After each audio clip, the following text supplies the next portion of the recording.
Good afternoon, Eastern North Carolina. I'm meteorologist Russell James. We're taking a live look outside at Washington. 76 degrees, north breeze around 3 miles an hour.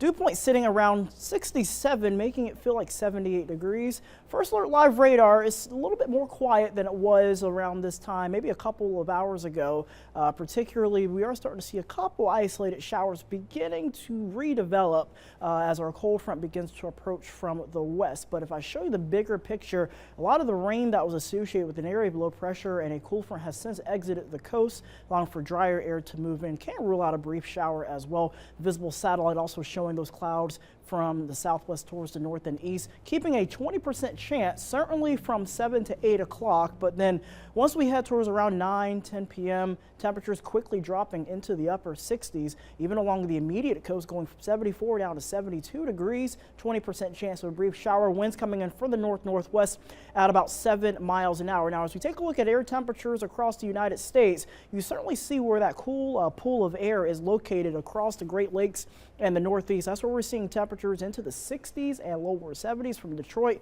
over towards Boston. Meanwhile, a big ridge across the western part of the country, keeping the American Southwest nice and toasty into the upper 90s and lower 100s. And we're going to be having another push of cooler air coming down later tonight. If you look at the temperature change over the last 24 hours, Lexington, Kentucky over towards Washington, D.C., reporting 10 to 16 degrees cooler than it was around this time yesterday. And sooner or later, Greenville will be joining that list as well. Now, cooler air coming down from the northeast will be eventually descending over the Carolinas as we move into Sunday, also into Sunday night, allowing for temperatures, believe it or not, to drop down into the lower 50s at night.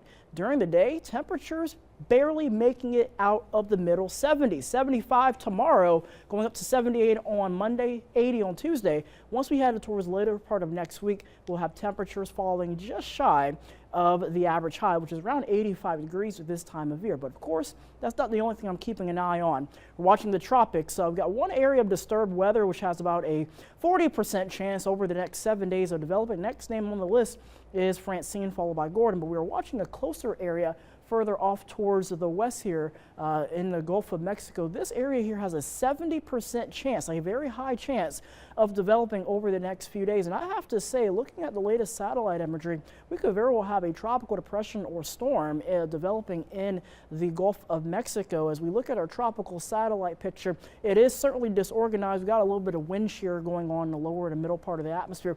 But just over the last couple of hours, you start noticing that flare-up of thunderstorms. Anytime you have those very cold cloud tops, that's very strong thunderstorms and updrafts going up in the atmosphere. And at some point, area of low pressure will develop and then eventually organize. And depending on how much of that organizes will ultimately determine exactly whether it will be a depression or storm over the coming days. But of course, the moisture will be moving off towards the north and the west, eventually affecting Arklatex area, so from Louisiana down towards Texas. And then some of this moisture will eventually swing its way up into the southeast. Of course, latest model projection has the center moving across parts of eastern Arkansas back across western Tennessee. But some of this moisture, especially on the eastern side, could be ingested as well across the Carolinas. So something that's worth watching as we head into this week. But of course, over the next few days, enjoy the nice weather. Cool and breezy conditions on Sunday, 75 degrees. Overnight low, 52 degrees. You don't see that often